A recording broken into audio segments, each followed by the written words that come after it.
Hello दोस्तों, कैसे हैं आप। मैं गौरव स्वागत करता हूं आप सबों का आपके चैनल AEPS पे। आपको पता ही है कि इसका नाम AEPS क्यों है, क्योंकि यहाँ पे आपके हर प्रकार के एजुकेशनल प्रॉब्लम का क्या होता है, सॉल्यूशन होता है।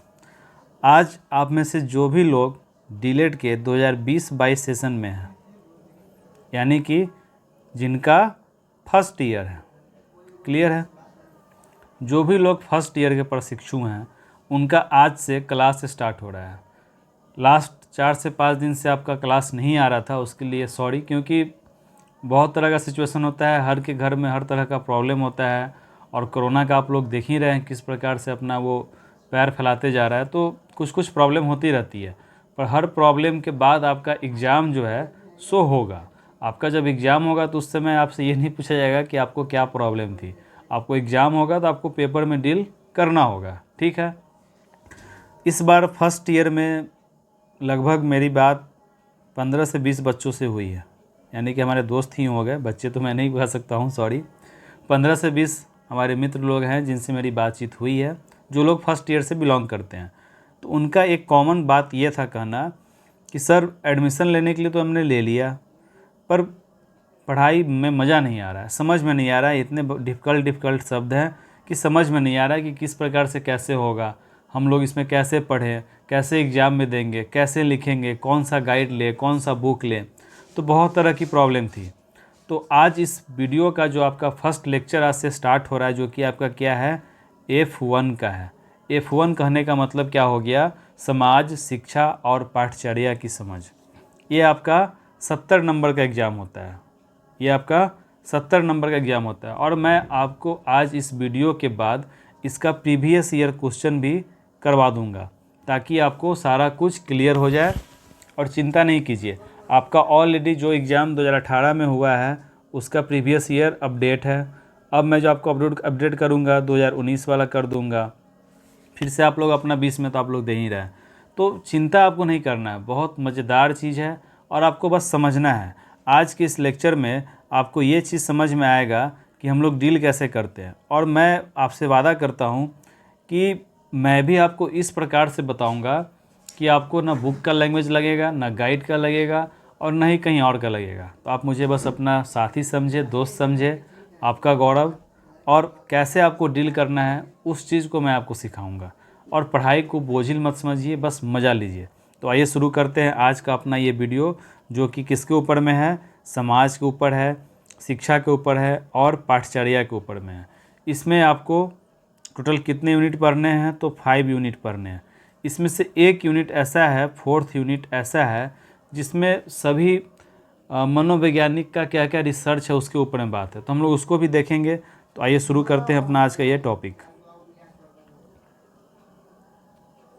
देखिए, क्लियर है आपको, कुछ देखने में प्रॉब्लम। F1 पहले यूनिट में पढ़ना है आपको बच्चे, बचपन और समाज। देखिए, इस वर्ड से आप क्या समझ रहे हैं, बच्चे, बचपन। तो ये जो दो शब्द है, बच्चे और बचपन, और तीसरा क्या है अपना समाज। तो आपको इस चीज़ को गाइड का एक प्रारूप नहीं देखना है। आप पहले यहाँ पे वीडियो को समझिए और आपका नोट्स ऑलरेडी बना हुआ है, handwritten notes unit wise बना हुआ है। जिनको भी लेना होगा वो मुझे व्हाट्सअप करेंगे 8789666040 पे, और आपको वहाँ पे एक प्रोसेस है। जो नोट्स आपको मार्केट में 1200 के अराउंड या 1000 रुपये के अराउंड मिलेगा, सो आपको यहाँ पे 300 में अवेलेबल है। और ये बना हुआ है, जो भी लोग लेना चाहेंगे वो ले सकते हैं, कोई ज़बरदस्ती नहीं है। अगर आप सिर्फ वीडियोज भी देखिएगा यूनिट का और प्रीवियस ईयर क्वेश्चन का, तो भी आपका एग्ज़ाम काफ़ी बढ़िया जाएगा। क्लियर है। तो आइए, अपना क्या हम लोग कहाँ पे थे, बच्चे, बचपन और समाज। बच्चे कहने का मतलब हो गया कि हमारे आसपास में जितने भी बच्चे हैं उनको आप अपने ध्यान में रख लीजिएगा। जो आपके घर में बच्चा है वो किस प्रकार से डेवलप हो रहा है, उसका बचपन कैसा है, वो क्या क्या काम करता है, उसको आपको दिमाग में रखना है।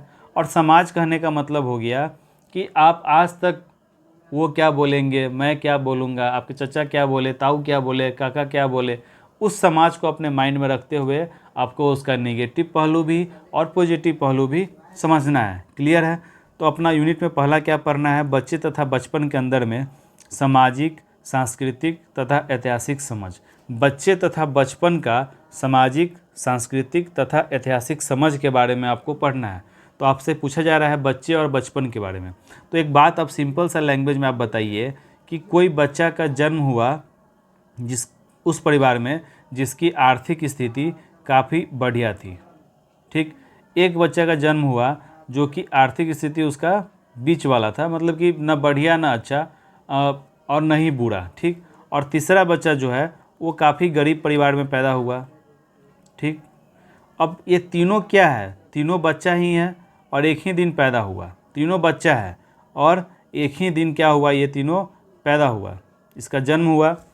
पर तीनों का परिवार क्या हुआ, अलग अलग हुआ। एक का आर्थिक स्थिति बढ़िया है, एक अपना मिडिल क्लास फैमिली बीच में है और एक अपना बिलो मतलब कि गरीबी स्थिति में है। क्लियर है।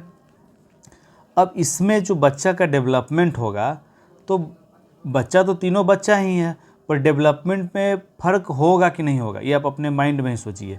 तो क्या होगा, जो आर्थिक स्थिति में बढ़िया होगा उसका जो आसपास का परिवेश होगा, जो आप उसका समाज कहलाएगा, जो उसके घर की रहन सहन होगी, जो उसका सांस्कृतिक कहलाएगा, और जो इसका अपना इतिहास है, तो उस बच्चे का उसके ऊपर में इफेक्ट पड़ेगा कि नहीं पड़ेगा, एकदम पड़ेगा।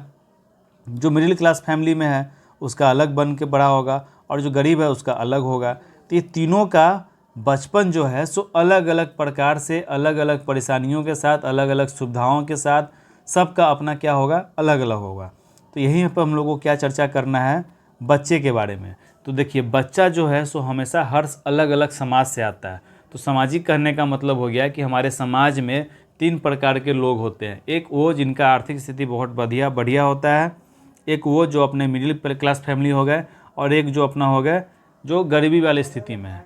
3 प्रकार की परिवार अपने यहाँ डिफाइन किया गया है और इस प्रकार का ही समाज होता है। जिसका समाज जैसा होगा उसका उसके ऊपर में क्या पड़ता है, रहन सहन, बातचीत, भाषा, हर कुछ का प्रभाव पड़ता है उसके समाज का। सिंपल सी सोचने वाली बात है कि एक बच्चा का जन्म हो गया जो कि अलग तरह प्रकार के समाज में है। दूसरा बच्चा जहाँ पे जन्म लेता है वहाँ पे क्या है कि आसपास में बहुत सारा घर है और उस घर के आसपास में जितने भी लोग हैं सो गलत शब्दों का प्रयोग करते हैं, ठीक। तो क्या होगा, बच्चा बचपन से ही गलत शब्द सुनेगा, तो वो बच्चा का भाषा का विकास क्या होगा, गलत ही होगा। अगर मैं आपको बोल रहा हूँ, आप बोल रहा हूँ, तो मेरे परिवार में अगर आप करके बात हो रहा है तो मैं बचपन से क्या सीखूंगा, आप बोलना, कि अपने से बड़ों को आप बोलते हैं। कहीं पे रेकार करके बात हो रहा है और बच्चा बचपन से रे रे करना ही सुन रहा है, तो वो बच्चा भी क्या होगा, रे बोलेगा, ठीक। बहुत सारा अंतर होता है। कोई बड़े बुजुर्ग आ गए तो उसको सांस्कृतिक के दिमाग में सोचिए, कोई बड़े आते हैं तो हम लोग उनका क्या है, पैर छूकर आशीर्वाद लेते हैं, प्रणाम करते हैं। तो कोई बच्चा अगर बचपन से अपने से बड़ों को देखेगा तब ना वो भी प्रणाम करेगा, कि ऐसे ही प्रणाम कर लेगा। तो इसी प्रकार का आपको क्वेश्चन आता है, उसी को आपको डील करना, और विशेष इसमें आपको अंदर घुसने की ज़रूरत नहीं है। क्लियर है। अब अपना क्या है, समाजीकरण की समझ, अवधारणा, कारक तथा विविध संदर्भ। अब देखिए समाजीकरण कहने का मतलब हो गया कि हम जहाँ पे रहते हैं, सिंपल सी बात में क्या है कि हम जिस समाज में रहते हैं वही क्या है, हमारा समाजीकरण का आधार है।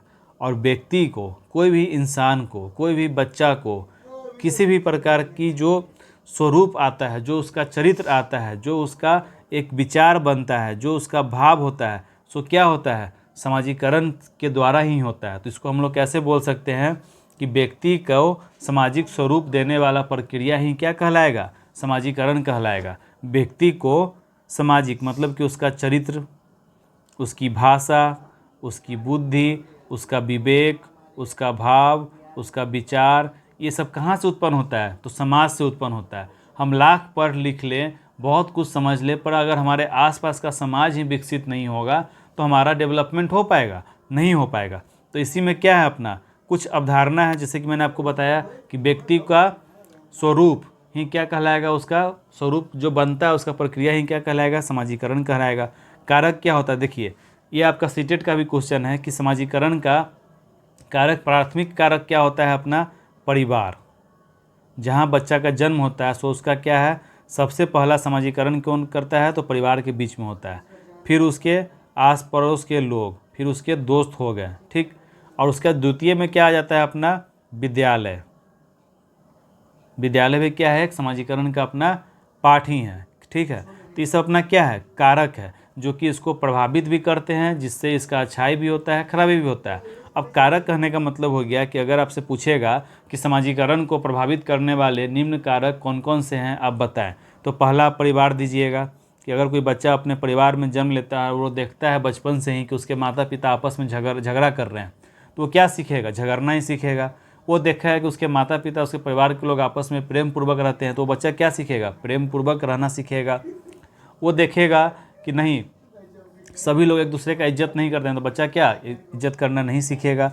दूसरा अपना क्या बोल रहा हूँ मैं, आस पड़ोस, यानी कि आपका समाज। अब उस बच्चा का परिवार बढ़िया है पर उसके आस पड़ोस के लोग जो हैं सो गलत गलत शब्दों का प्रयोग कर रहे हैं, उनका रहने का तरीका सही नहीं है, भाषा सही नहीं है, तो उस बच्चा पे उसका इफेक्ट पड़ेगा। क्योंकि आखिर बच्चा बड़ा होकर तो उस समाज के बीच में ही जाएगा ना, रहने खेलने कूदने पढ़ने हर काम करने जाएगा। तीसरा मैंने आपको क्या बोला? विद्यालय के बारे में बोला। ठीक, ये भी क्या है? अपना एक कारक है। चौथा में आप इसमें उसके दोस्त को घुसा सकते हैं। पांचवा में उसका समाज घुसा सकते हैं। मतलब इस प्रकार से आपको पॉइंट बनाना है। तो आपका जो बचपन रहा है ना, आप अपने बचपन में पहले जन्म कहाँ लिए? अपने परिवार के बीच में लिए। फिर परिवार से आप कहाँ गए? अपने आसपास के मोहल्ला में गए। फिर मोहल्ला से आप विद्यालय में गए। फिर विद्यालय से आपके दोस्त बने। फिर दोस्त के साथ अपना घूमते चले गए। फिर आप समाज में हर गली गली घूमना शुरू कर दिए। फिर आप गांव से शहर गए, शहर से जिला गए। तो इस प्रकार से आपका क्या हुआ? हर तरह आपका क्या हो चलता चला गया? समाजीकरण का एक स्वरूप आप में बनता चला गया। तो ये क्या है? अपना समाजीकरण है। इसी का अपना जो मैं आपको इतना एग्जाम्पल दे रहा हूँ, सो अपना क्या कहला जाएगा? विविध संदर्भ। क्लियर है यहाँ तक? अब देखिए, अब यहाँ पे क्या आ गया बात कि बच्चों का समाजीकरण अब सिंपल सिर्फ बच्चों के ऊपर में आता है। माता पिता परिवार के पार्ट हैं। परिवार, पड़ोस, जेंडर एवं समुदाय की भूमिका। बच्चों के समाजीकरण में मैंने जस्ट आपको ऊपर में भी क्या समझाया है कि माता पिता का क्या प्रभाव पड़ता है, उनका जो भी तरीका है जीने का, रहने का, भाषा है, वो सब बच्चे पे इफेक्ट पड़ता है। परिवार में जो आसपास में लोग परिवार के अंदर में है, दादा दादी, चाचा चाची, भाई बहन, ये सब परिवार के पार्ट हो गए। पड़ोस जो उसके आसपास में लोग रहते हैं। जेंडर का ही बच्चा पे प्रभाव पड़ता है। जेंडर कहने का मतलब हो गया कि या तो लड़का या तो लड़की। तो हमारे समाज में बहुत तरह की अवधारणाएं बनी हुई है कि लड़की ये काम नहीं करेगी, लड़का है तो उसका बाल बड़ा नहीं होना चाहिए, लड़की ये कपड़ा पहनेगी, लड़का वो कपड़ा पहनेगा, लड़की ये पढ़ेगी, लड़का वो पढ़ेगा, लड़का लोग खाना नहीं बनाता है, लड़की खाना बनाती है। तो इस तरह की जो गलत अवधारणाएं सब फैली हुई है। क्योंकि अभी के टाइम में क्या है कि लड़का हो या लड़की हो, दोनों आपस में क्या है? इक्वल है। आप हर प्रकार का काम वो कर सकते हैं जो वो काम लड़की भी कर सकती है, जो लड़की कर सकता है वो लड़का भी कर सकता है। पर इसको अगर आप मजाक के रूप में लीजिएगा तो कुछ गलत बातें भी निकल के आती है कि नहीं ये काम बस लड़की ही कर सकती है। तो आपको यहाँ पे गलत बातों पे नहीं जाना है, आपको बस बच्चे को नज़र में रखते हुए चलना है कि 1 से 5 में जो बच्चा है, जो लड़का है लड़की है, उसके ऊपर में आपको सोचना है। उससे ऊपर अभी मत सोचिएगा कि क्या प्रभाव पड़ेगा। 1 से 5 में अगर कोई लड़का है कोई लड़की है, साथ में प्ले में गया पढ़ने, तो जितना वो पढ़ेगा उतना लड़का भी उसमें लड़का लड़की का अंतर कहाँ से आ गया? नहीं आएगा। तो जेंडर का भी प्रभाव पड़ता है। और समुदाय की भूमिका। समुदाय कहने का मतलब उसका समाज हो गया। समाज में अलग अलग जाति के, अलग अलग धर्म के लोग सब रहते हैं, तो वो क्या बन गया? समुदाय बन गया। उसका बच्चा का पड़ोस क्या हुआ कि जो उस जिस तबके से वो बिलोंग करता है वो पूरे उसके आसपास में है। पर जैसे ही समुदाय का शब्द आ गया तो एक समुदाय में अलग अलग जाति, धर्म, गरीब, अमीर, सभी प्रकार के लोग रहते हैं, तो वो उसका क्या कहलाएगा? समुदाय कहलाएगा। क्लियर है? चलिए, अब क्या है? बाल अधिकारों का संदर्भ उपेक्षित वर्गों से आने वाले बच्चों पर विशेष चर्चा के साथ। अब देखिए, बाल अधिकार हैं कुछ सरकार के द्वारा दिया गया हुआ है राइट टू एजुकेशन के अनुसार कि कोई बच्चा 11 वर्ष तक क्या है अपने यहाँ निःशुल्क शिक्षा, अगर वो विकलांग है या किसी प्रकार से कोई प्रॉब्लम है तो 18 वर्ष तक क्या होगा? उसको निःशुल्क शिक्षा दिया जाएगा। हर किलोमीटर पे अपना क्या है? विद्यालय होना चाहिए, प्राथमिक विद्यालय होना चाहिए। उसके बाद हर पंचायत के अंदर में एक माध्यमिक विद्यालय कर दिया गया है, अब उसको हाई स्कूल भी बनाया जा रहा है। तो ये सब क्या है? अपना अधिकार है। इसमें उपेक्षित वर्ग से जो लोग बिलोंग करते हैं, SC ST सब जो कैटेगरी से बिलोंग करते हैं, उनके लिए कुछ अलग अधिकार वगैरह है। तो ये सारा कुछ आपके कहाँ अवेलेबल है? तो नोट्स में अवेलेबल है। राइट टू एजुकेशन के ऊपर में, राष्ट्रीय शिक्षा नीति के ऊपर में, आपको BSF क्या बोलता है, बिहार करिकुलम फ्रेमवर्क, उसके ऊपर में NCF क्या बोलता है, वो सारा आपके नोट्स में अवेलेबल है। आपको सिंपल 8789666040 पे क्या करना है? मैसेज कर देना है। क्लियर है? चलिए, अपना नेक्स्ट यूनिट पे हम लोग बढ़ते हैं। यहाँ तक समझने में कोई प्रॉब्लम है? देखिए, प्रॉब्लम आपको होगा, आप कमेंट कीजिएगा, मैसेज कीजिएगा। पार्टिकुलर एक एक लोग को मैं इस चीज़ को समझाने के लिए मैं तैयार हूँ। अगर आपके पास में टाइम है समझने का तो समझिए, ताकि आपका आने वाले टाइम में आपका सेकेंड ईयर भी और आपका सीटेट भी आसानी से निकले। इस समाजीकरण पार्ट से ही सीटेट में कितने सारे क्वेश्चन होते हैं। उसके बाद अपना है विद्यालय और समाजीकरण, मतलब कि विद्यालय के साथ समाज का क्या संबंध है, उसके बारे में हमको इस यूनिट में पढ़ना है। शिक्षा, विद्यालय और समाज, शिक्षा क्या होता है, क्यों ज़रूरी है। देखिए, शिक्षा कहने का मतलब क्या हो गया, शिक्षा मतलब कि हम अपने बुद्धिपूर्वक कार्य कर रहे हैं, और शिक्षा हम तभी है कि हमको जो चीज़, जो बुद्धि जानवर से इंसान कहलाए, जानवर से इंसान बना दे, वही क्या है, शिक्षा है। अगर हमारे पास में शिक्षा नहीं है तो हमारे जानवर में और इंसान में कोई फ़र्क नहीं है। जानवर को भी अपना बुद्धि विवेक होता है, उनका भी अपना आपस में बात करने का एक कम्युनिकेशन का जरिया है, एक भाषा है, पर उन पे काबू कौन करता है, इंसान करता है। इस पृथ्वी का सबसे खतरनाक जानवर कौन है, इंसान है, क्योंकि इंसान के पास में बुद्धि है। बुद्धि बहुत बड़ा चीज़ है। क्लियर है। तो शिक्षा, विद्यालय और समाज में आपको संबंध बताना है कि शिक्षा कहाँ से मिलेगा, तो पहले परिवार से मिलेगा, फिर समुदाय से मिलेगा, फिर समाज से मिलेगा, फिर उसको विद्यालय में जाएगा तो वहाँ पे उसके दोस्त बनेंगे। तो क्या हुआ, अपना एक संबंध हुआ। ये तीनों क्या है, आपस में परस्पर क्या है, एक दूसरे की ये क्या है, पूरक है। अगर आप यहाँ से किसी विद्यालय में आप पढ़ने जाइएगा ही नहीं तो आपका क्या होगा, ग्रुप में रहकर पढ़ना लिखना आपका डेवलपमेंट नहीं हो पाएगा। आपके पास में बस आपको विद्यालय में ही बंद कर दिया गया तो आपको समाज का विकास नहीं हो पाएगा। आप समाज में किस तरह से कैसे रहना है, क्या सोचना है, क्या धर्म है, क्या संस्कृति है, इसको आप नहीं जान पाइएगा। और अगर आपके पास में विद्यालय भी है, समाज भी और शिक्षा नहीं है, विद्यालय में जा रहे हैं बस ऐसे ही घूम कर टहल कर आ जा रहे हैं, तो क्या होगा, आपका कोई भी डेवलपमेंट नहीं होगा। तो ये तीनों क्या है, एक दूसरे के आपस में पूरक है। विद्यालय में समाजीकरण की प्रक्रिया, विभिन्न कारकों की भूमिका व प्रभावों की समझ।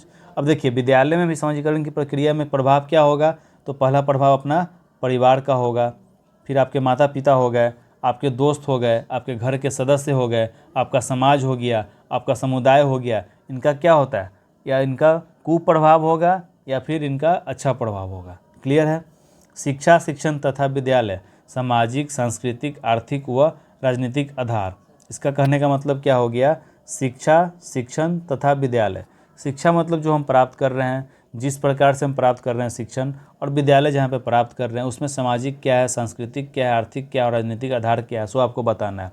तो अगर हमारा समाज डेवलप नहीं होगा तो विद्यालय 10 बजे के बदला 1 बजे भी खुलेगा तो उसको कोई फ़र्क पड़ेगा, नहीं पड़ेगा। सांस्कृतिक कहने का मतलब हो गया कि हम किस संस्कृति से बिलोंग करते हैं। हम भारतवासी हैं, हमारा संस्कृति है क्या, हमारी पहचान है। ठीक है। आर्थिक कहने का मतलब गरीब अमीर की जो बात होती है, जिस परिवेश से बच्चे बिलोंग करते हैं उनका इफेक्ट उन पे अलग होता है। और राजनीतिक आधार मतलब कि क्या, किस प्रकार से कानून बनाना है, क्या कैसे अधिकार है बालकों के लिए, उस चीज़ की यहाँ पे बात हो रही है। क्लियर है यहाँ तक। यहाँ तक में आपको कोई भी डाउट हो तो आप मुझे कमेंट कर सकते हैं और मैसेज कर सकते हैं। चलिए नेक्स्ट यूनिट पे हम लोग बढ़ते हैं। नेक्स्ट यूनिट है आपका 3rd यूनिट, शिक्षा और ज्ञान। ठीक। देखिए, शिक्षा का कुछ अवधारणा है, कुछ उद्देश्य है, तो इसको आप अपने मन से भी लिख सकते हैं कि शिक्षा का क्या उद्देश्य हो सकता है। अगर आप पढ़ लिख लिए हैं तो आपके अंदर में क्या क्या चीज़ डेवलप हुआ, इसको बताने की ज़रूरत है। शिक्षा को समझने के विभिन्न आधार या दृष्टिकोण, अलग अलग दर्शन शास्त्री हैं, अलग अलग मनोवैज्ञानिक हैं, उनका अपना अलग अलग इतिहास है जो कि आपके नोट्स में अवेलेबल है। क्लियर है। सिंपल आपको 8789666040 मैं बार बार आपको इसलिए बता दे रहा हूँ क्योंकि आज फर्स्ट वीडियो है, इसके बाद से मैं आपको बार बार नहीं बताऊँगा। ज्ञान की अवधारणा, दार्शनिक परिप्रेक्ष्य। ज्ञान की अवधारणा कहने का मतलब हो गया कि आपके अंदर में बुद्धि का डेवलपमेंट कैसे होगा। इन सारी बातों में ना आपका समाज सबसे मेन है। फर्स्ट ईयर में सारा कुछ आपका बच्चा के ऊपर में है, बचपन के ऊपर में है और समाजीकरण के ऊपर में है। इसके बाहर आपका फर्स्ट ईयर में कुछ नहीं है। ज्ञान के विविध स्वरूप एवं अर्जन करने के तरीके, अलग अलग प्रकार से तरीका होता है ज्ञान अर्जन करने का। जी, ज्ञान क्या है, जीवन पर्यंत चलते रहता है, जन्म से लेकर मृत्यु तक आपको ज्ञान कुछ न कुछ आप प्राप्त करते रहिएगा। तो इस प्रकार से आपको अलग अलग पॉइंट वाइज बना के डील करना है। क्लियर है। यूनिट 4 देखिए। यूनिट 4 जो है सो प्रमुख चिंतकों के मौलिक लेखन की शिक्षा शास्त्रीय समझ।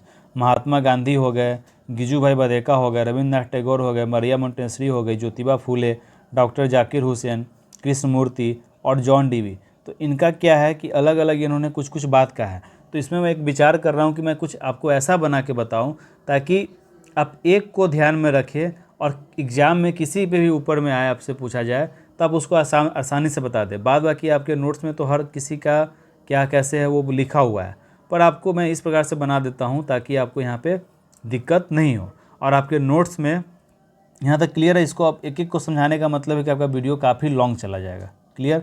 अब देखिए आपका लास्ट यूनिट जो है 5, ये आपके नोट्स में अवेलेबल नहीं है क्योंकि ये काफ़ी शॉर्ट यूनिट था। पाठचर्या की समझ बच्चों तथा समाज के संदर्भ में, पाठचर्या तथा पाठ्यक्रम, अवधारणा तथा विविध आधार। देखिए पाठचर्या कहने का मतलब हो गया करिकुलम और पाठ्यक्रम का मतलब हो गया सिलेबस। अब देखिए इसमें अंतर क्या है। आप अभी क्या कर रहे हैं, डीलेट का कोर्स कर रहे हैं। एकदम बेसिक एग्जांपल देखिए, डीलेट का आप कोर्स कर रहे हैं, ठीक। ये कोर्स कितने ईयर का है, 2 ईयर का है, यानी कि 24 मंथ्स, जिसको क्या बोलते हैं हम लोग, फेस टू फेस। क्लियर है। अब आपका जो सिलेबस आपको जो एक मिला होगा मोटा सा किताब, जहाँ से मैंने ये स्क्रीनशॉट लिया है आपके सिलेबस का, तो उसमें आपके 2 साल का पूरा प्लान बना होगा कि आपको कितने विषय पढ़ने हैं, F1 से लेके F12 तक फर्स्ट ईयर में, S1 से लेके S9 तक सेकेंड ईयर में आपको कितने दिनों का ट्रेनिंग करना है, ACP कितने दिनों का है, कितना आपको फाइल बनाना है, कितना आपको लेसन प्लान, सारा कुछ आपका क्या है, ये आपके एक करिकुलम, आपके पाठचर्या का ही एक पार्ट है। आपको कहाँ पे भ्रमण करने जाना, मतलब हर कुछ आपके पाठचर्या में बना हुआ है। पर कोरोना की वजह से आपका शायद फॉलो नहीं हो पाया हो कॉलेज की तरफ से, तो उसमें कॉलेज की गलती नहीं है, वैसा टाइम ही चल रहा है। तो जहाँ पे हमारा पूर्ण स्वरूप बना रहे वो अपना क्या कहलाएगा, पाठचर्या कहलाएगा। और पाठ्यक्रम कहने का मतलब हो गया कि आप फर्स्ट ईयर में क्या पढ़ रहे हैं, तो F1 से लेके F12 तक की पढ़ाई कर रहे हैं, तो ये आपका क्या हो गया, सिलेबस हो गया। अब F1 का जो अपना विषय है समाज शिक्षा पाठचर्या की समझ, इसका कोई आप किताब खरीदे तो वो क्या कहला जाएगा, टेक्स्ट बुक कहला जाएगा, पाठ्य पुस्तक। तो यही 3 शब्द आपसे पूछता है और इसी के बारे में आपको बताना रहता है। क्लियर है। बच्चों की पाठ्य पुस्तक है, स्थानीय पाठचर्या की समझ, जो भी अपना स्थानीय लोगों का जिस प्रकार का परिवेश है उसका पाठचर्या को यहाँ पे ऐड कर दिया गया। इसलिए स्कूल में आपको क्या होता है, एक भ्रमण का भी एक ट्रेनिंग में पार्ट होता है, जो आपको आसपास के इलाके को घुमाया जाए, वहाँ के बारे में बताया जाए। क्लियर है यहाँ तक। तो आशा करता हूँ कि आपको वीडियो सही लगा हो। अगर आज इस वीडियो में आपको समझाने में मेरा कुछ पॉइंट अगर छूट गया हो या मैंने कुछ मिस कर दिया हो, आप बस एक यूनिट को छोड़ के, जो आपका यूनिट क्या था, 4 था, इस यूनिट को छोड़ के आपको अगर कहीं भी कोई भी प्रॉब्लम हो तो आप मुझे बताइए, क्योंकि मैंने इस यूनिट को डील नहीं किया। अगर आप कहिएगा तो मैं एक अलग वीडियो में सभी को साथ में डील कर दूंगा। अगर आपको वीडियो सही लगा हो तो लाइक करें, शेयर करें, सब्सक्राइब करें, और अगर आप नोट्स लेना चाहते हैं तो 8789666040 पे मुझे मैसेज कर दें कि सर मुझे फर्स्ट ईयर का नोट्स चाहिए।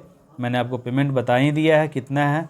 और एक बात अभी भी मैं बोल रहा हूँ कि नोट्स से ज़्यादा मेरे वीडियोज़ पे और प्रीवियस ईयर क्वेश्चन पे फोकस कीजिएगा, तो आपका फिर भी काम हो जाएगा। फिर भी अगर आप लोग लेना चाहते हैं तो आप मुझे मैसेज करके इस नंबर पे नोट्स प्राप्त कर सकते हैं। वीडियो सही लगा हो तो लाइक करें और अपने मेहनती दोस्तों को अवश्य इस चैनल से जोड़ें, ताकि जो भी लोग अभी तक क्लास स्टार्ट नहीं किए हैं फर्स्ट ईयर का, वो आज से इसके साथ में जुड़ जाएँ और पूरा 12 विषय का यूनिट वाइज समझ लें, ताकि उनका एग्ज़ाम में अच्छा मार्क्स गेन कर सके। धन्यवाद।